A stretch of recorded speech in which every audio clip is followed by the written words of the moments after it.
और इस बहुत ही खुशी के मौके पर देश के तमाम लोगों को मुबारकबाद देते हैं और हम सब मिलकर आपस में एक दूसरे से मोहब्बत रख के इस बात का पैगाम देते हैं इत्तेहाद इत्तिफाक के साथ चलें और इसी में हमारे मुल्क की तरक्की है और ये मुल्क की बहुत बड़ी ताकत है। और अल्लाह का एहसान है कि अल्लाह ताला ने हम सबको ऐसे मुल्क में जगह अता फरमाई है जहाँ पर हर मज़हब के लोग मानने वाले मज़हब के लोग हैं और हर एक अपने अपने तरीक़े से खुशियाँ मनाते हैं, त्यौहार करते हैं, ईद करते हैं। तो ऐसे हमारी ईद भी है, तो हम भी इस ईद के मौके पर कहते हैं कि जो मुल्क के हालात हैं सब लोग जानते हैं कि मुल्क किस जगह, मुल्क किस हालात में चल रहा है इस वक्त में और कितने फसादात वगैरह हो रहे हैं। और ये तमाम चीज़ें मुल्क को कमज़ोर करती, पूरी दुनिया में मुल्क की बदनामी हो रही है। ये चंद लोग हैं, ये ऐसे लोगों से भी कहता हूँ भाई इससे मुल्क तरक्की नहीं करेगी बल्कि मुल्क हमारा बिल्कुल बदनाम हो जाएगा। इसीलिए मुल्क की तरक्की इसी में है कि हम खुशी के साथ, मोहब्बत के साथ अपनी ज़िंदगी को गुजारें।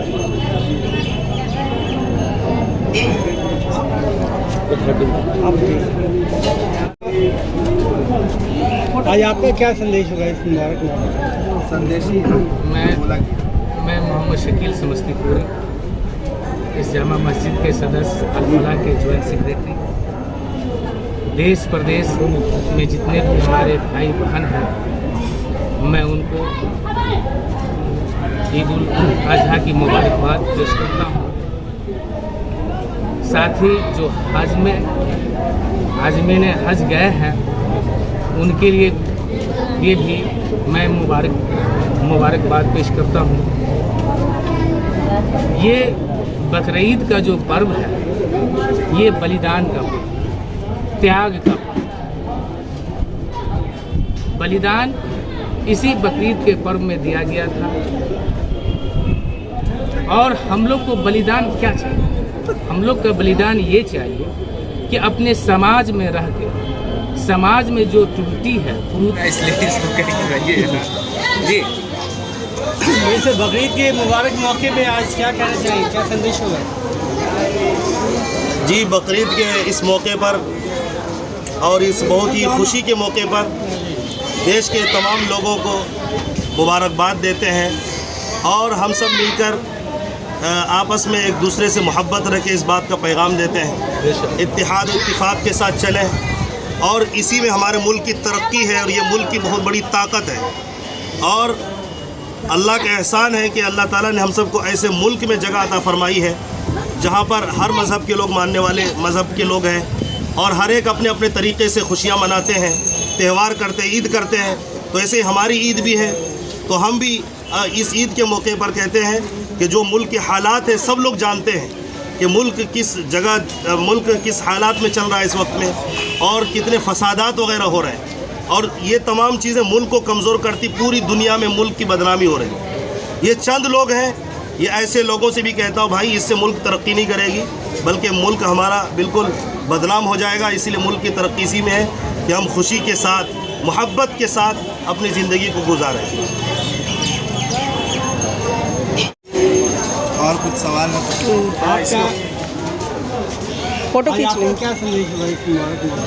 संदेश ही मैं मोहम्मद शकील समस्तीपुरी, इस जामा मस्जिद के सदस्य अल-फलाह के ज्वाइंट सेक्रेटरी, देश प्रदेश में जितने भी हमारे भाई बहन हैं मैं उनको ईद उल अजहा की मुबारकबाद पेश करता हूँ। साथ ही जो हाजिमीन हज गए हैं उनके लिए ये भी मैं मुबारकबाद पेश करता हूँ। ये बकरीद का जो पर्व है ये बलिदान का पर्व, त्याग का पर्व। बलिदान इसी बकरीद के पर्व में दिया गया था और हम लोग को बलिदान क्या चाहिए? हम लोग का बलिदान ये चाहिए कि अपने समाज में रह के, समाज में जो त्रुटि है, कुरीतियाँ हैं, उसको ख़त्म करने का जो है आज़्म लेना है और उसको पूरा करना है। इसलिए मैं दोबारा आप लोगों के मीडिया के माध्यम से मैं तमाम देशवासियों और ख़ास करके बिहार वासियों को मैं फिर से मुबारकबाद देता हूँ आज आपने दुआ में क्या मांगा देश के लिए, लोग के लिए? अपने देश के लिए दुआ मांगे, अपने कौम के लिए दुआ मांगे, अपने मुल्क के लिए दुआ मांगे। जो हमारे मुल्क में हिंदू, मुस्लिम, सिख, ईसाई जितने भी सारे तरह के जो समुदाय के लोग रहते हैं, सब मिलजुल के रहें, अपने में इत्तेहाद रहें, एकता का प्रतीक बने, अपने में सौहार्दपूर्ण वातावरण बना के रखें, शांतिपूर्ण वातावरण बना के रखें। इसी से हमारा जो है देश आगे बढ़ेगा और समाज भी आगे। एक मिनट हमसे आप सर क्या कहना चाहेंगे आज के? देखिए, आज बकरीद का जो पर्व है बहुत ही महत्वपूर्ण और बहुत ही सच्चा पर्व है। इस पर्व पर यह संदेश देता है कि हिंदुस्तान एक बगीचा है और इस बगीचे में विभिन्न प्रकार के फूल खिले और विभिन्न प्रकार के फूलों की रक्षा हो।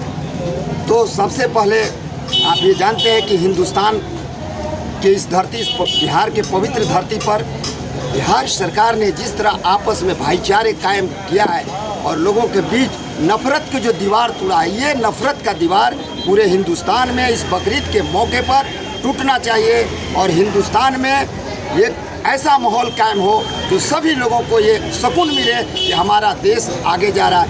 इसलिए इस मौके पर सभी जाति। लालू जी गरीबों का मसीहा, और उन्होंने जिस तरीके से जो है गरीबों को आगे बढ़ने का काम किए हैं वो काबिले तारीफ़ है। और जब तक जो है ये जो सृष्टि रहेगा तब तक उनका नाम लेने वाला सब रहेगा। तो उन्होंने आगे हमको बढ़ने का मौका दिया।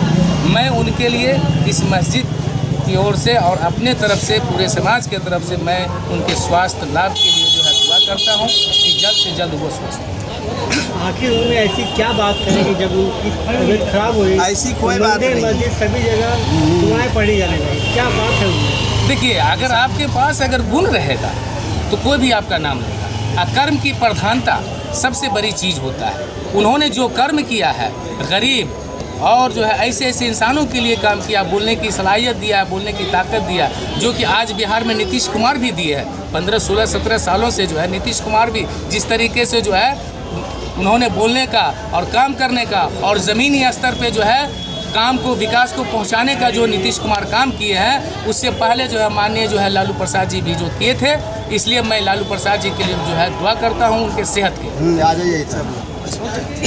लालू जी का तबीयत खराब हो, सबसे पहले नीतीश कुमार गए मिलने के लिए, घोर विरोधी होते हैं। देखिए, हमारे नेता आदरणीय नीतीश कुमार जी को जो ही ये पता लगा, वो कहीं प्रोग्राम में से आ रहे थे, उनको कोई बताए कि लालू जी अस्वस्थ हैं, पारस में भर्ती। उन्होंने 1 मिनट भी देरी सीएम हाउस से नहीं किया और सीएम हाउस से वो अपनी पूरी काफिला को लेकर डायरेक्ट पारस हॉस्पिटल में पहुंचे और लालू जी से मुलाकात करके, लालू जी को तसल्ली करके और सभी व्यवस्था को करके नीतीश कुमार जी ने भगवान से प्रार्थना किया कि लालू जी जल्दी हम लोगों के बीच स्वस्थ होकर आए। तो मैं भी आपको इस मस्जिद के नीचे आज बकरीद के पर्व के शुभ अवसर पे बगल में हनुमान मंदिर और बीच में मस्जिद है।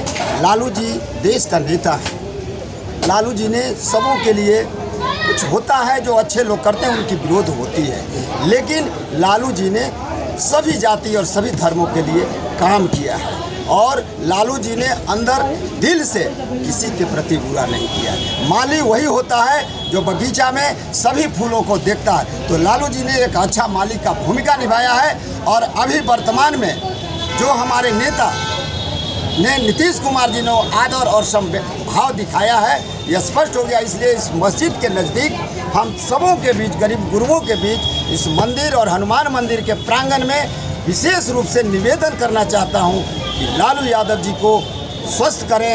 अभी देश की ज़रूरत है और निश्चित रूप से लालू जी स्वस्थ